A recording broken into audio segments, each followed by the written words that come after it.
madaxweynaha Somaliland ayaa galabta goor dambe soo gaaray magaalada Berbera ee xarunta gobolka Saaxil waxaana wafdiga madaxweyne Silaanyo uu hogaaminayo lagu soo dhaweeyay deegaanada u dhaxeeya Berbera iyo Hargeysa gaar ahaan deegaanada Abdaal, Lafaruug iyo deegaano kale oo tiro badan isla markaasina ku teedsan wadada u dhaxaysa Berbera iyo Hargeysa qaar kamid ah mas'uuliyiintii soo dhaweynaysana waxa kamid ahaa wasiirka ganacsiga iyo maalgashiga agaasimaha guud ee warfaafinta maamulka gobolka Saaxil iyo ka degmada gudoomiyaha degmada qaar ka tirsan mas'uuliyiintaasi oo halkaasi ka hadlayna waxa ay sheegeen inay si weyn u soo dhaweynayaan madaxweynaha Somaliland madaxweynaha ku soo dhaweyno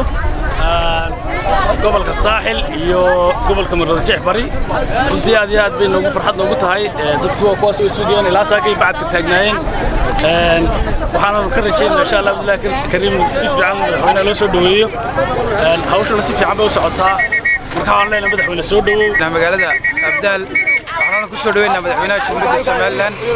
Axmed Maxamed Maxamuud Silaanyo ku soo dhaweynaa gobolka Saaxil waxaan leenahay madaxweyne gacmo furan ku soo dhaw halka waxa kugu sugan dadkaaga ku jecel waxaan rajaynayaa qoobkina oo ka ilaahay noo shubaye markuu madaxweynuhu gobolka soo gaadho inuu gobolkana u duceeyo ilaahay raxmad noogu shubo gacmo furan ku soo dhawaan leenahay madaxweynaha degmada Madheera waxaan ku soo dhaweynaynaa oo ilaa saaka bulshada degmada Madheera ay bacadka u taagnaayeen madaxweynaha qaranka Jamhuuriyadda Somaliland mudane Axmed Maxamed Maxamuud Silaanyo qoonay Umar ku joog ilaa Xamaas baa loo taagan yahay waa bulshadii degmada Madheera oo aad iyo aad ugu faraxsan horumarka uu ka wado gobolka Saaxil iyo guud ahaan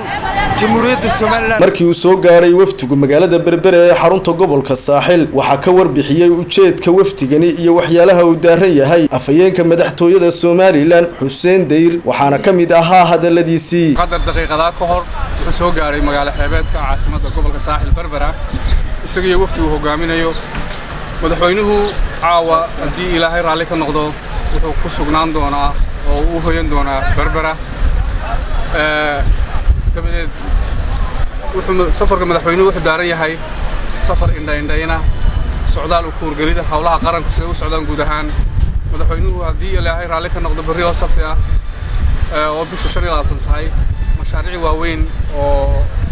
magaalada Berbera laga hirgeliyay qaarna laga hirgelin doono ayuu ka qayb gali doonaa furitaankooda dabeedna wuxuu u kicin doonaa gobolka Togdheer gaar ahaan magaalada Burco halkaas oo hawlaha qaranka iyo guud ahaanba wixii bulshadu nolosha bulshada sida tahay uu ku gali doono madaxweynuhu gobolka Togdheer markuu kormeerka ku maro waxa kamid ah arrimaha sahaminta shidaalka oo uu ku gali doono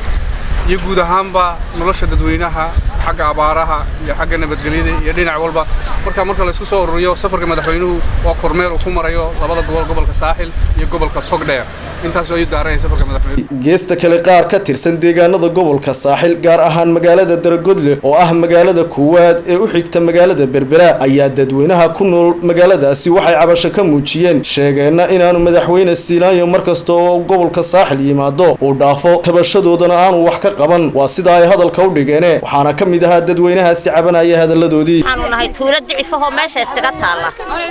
oo cidiba ogay madaxweynaha iyo madaxdiisa hooseba waxaanu ka codsanaynaa dabal inay hoos noo eegaan gargaarsadaya caafimaad darro wayna haysaa caruurtu way naga bugtaa umuluhu way naga il daran yihiin rug caafimaad ma lihin meel wax lagu ilmaha naga xanuunsada ama gabadha naga dhigbaxda Abdaal ama Berbera ayaanu la qabanaa waxa weeye meelagtayada abaanu aad u jecelahay in hoosna loo eego oo aan wax ka helno waxaan leenahay dumar noo soo eega madaxweynuhu oo aad noo eego ayaan leenahay wasalaam dadkii sibaan haysu kaaya taag aan leenahay waan ku farxaynaa haysu kaaya taag waxa weyn qofka wax naga dhacaan ama foosha de waxa weyn ama laasan waxaan qabatina Berbera ama Abdaal waxa weyn horta inagoo de magaalo qadiimi ah oo daweyno ilaa 60 jiray waxaan doonaa horta rug caafimaad in degdeg lagu sameeyo xaafadda shanaad ee Berbera oo dhahayd marka labaad waxa weeyaan iskuulka iyagu de waxa weeyaan anagoo wasaaraddu de halka ay xukunto malaha fiirin iyo dabeetana waxyaabo kale oo de caruurta ku joogta marihin oo iskuulada kale lagu qabo waxa weeyaan biyo hanfaqa oo magaalada ku filan oo dhan walba ka soo gala marihin oo ceel yar oo dabeetana dee markii horena nagaba goonaayo booyada noo dhaama jirtay imikana ilaahay mahad ha ka gaadhay dabeetana dee maamulka gobolka uu dabeetana waxoogaa naga yar kabayo hoos nagu yar qoday oo uu dabeetana dee hoos nagu yar qoday baan imika joogsanaayo haddana biyihiisa hoos u dhaceen oo saacadan dabeetana biyo yaraaday meelaha biyuhu ku badan yihiin dee laga soo xidho biyana halkaa ka helaa baan jecelahay waxaa kaloo jecelahay dadkii dabeetana dee miyiga iyo magaalada baa dhulka abaar baa saamaysay iyo dabeetana dee baahiyo fara badan xooliba way baxeen dee waxa weeyaan deeqaha ama dabeetana dee caawimooyinka dee ilaahay baa wax bixiyey dabeetana bini'aadanka laga helo ee dabeetana ilaahay dabeetana inagu soo dhiibo dabeetana dee ciidaha kale ama gacmaha kale ee shisheeye ee gobolka saaxil yimaada in la barkow dabeetana laga dhigaayo dabeetana dee miyiga anigoo la hadlaya madaxweynaha iyo xukuumadda hogaaminayo ee aanu maanta labadii maalinimo bacadkaa u taagnayn ee aanu muujin lahayn cabashada ugu weynee aanu qabno haddii aanu nahay tuulada Berbere ee gobolka Saaxil ka tirsan nasiib darro waxay tahay santii iyo rubuc ayuu la dhaafay labadii maantana waan istaagnay لبركو عبصيد كواد هو حاجة عافماتك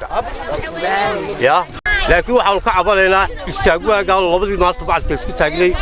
إيه أنا صنتي قالوا نبغى نكسو قاعدين إسمه تاجوا السلام عليكم si kastaba xaaladdu ha ahaatee soo dhaweyntii looga bartay deegaanada u dhaxeeya Berbere iyo Hargeysa ayaa maanta ka gidisnaa oo u muuqday midaan abaabul badan lahayn geesta kale waxa deegaanadaasi dhammaan lagu daadshay oo gaafureegayay ciidamada booliiska gaar ahaan kuwa loo yaqaan araariyuda Cabdiraxmaan Maxamed Cige shabakada caalamiga ah ee Wadweyne News magaalada Berbere